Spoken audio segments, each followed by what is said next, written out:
බුදුරජාණන් වහන්සේ වදාළේ බුදුන් සරණ ගියොත්, දහම් සරණ ගියොත්, සංඝුන් සරණ ගියොත් එයා කොහොමද අපාය යන්නේ? අපාය යන්න විදිහක් නැහැ. ඇත්තටම පංචශීල පද පහ රකින්න මහන්සි වෙන්න ඕන. බුදු සරණ පිරිසිදු කරගන්න ඕන. ධම් සරණ පිරිසිදු කරගන්න ඕන. සංඝ සරණ පිරිසිදු කරගන්න ඕන. දැන් බුදු සරණ තියෙන කෙනා බුදුන් පල්ලවක් කියලා කියන්න කැමති නැහැ. බුදුන් පල්ලවක් කියලා කියන්න කැමති නැහැ. ගෙදර ටොපියක් නැති වෙයි. දැන් පොඩි උන් දෙන්න රණ්ඩු. එක පොඩි එකෙක් කියනවා බුදුන් පල්ල මං ටොපි එක ගත්තේ නැහැ. බලන්නකර ටොපි එක වෙනුවෙන් බුදුරජාණන් වහන්සේ දම්පු ඇති සාක්කියට මිම්මට නිදාන්න.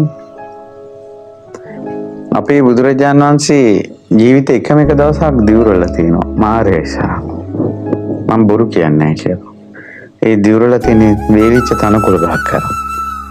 මේ වේලිච්ච තනකොළ ගහ පල්ලා මේ කෙලෙස් නැසලා මිසක්කම නවතින්නේ නැහැ.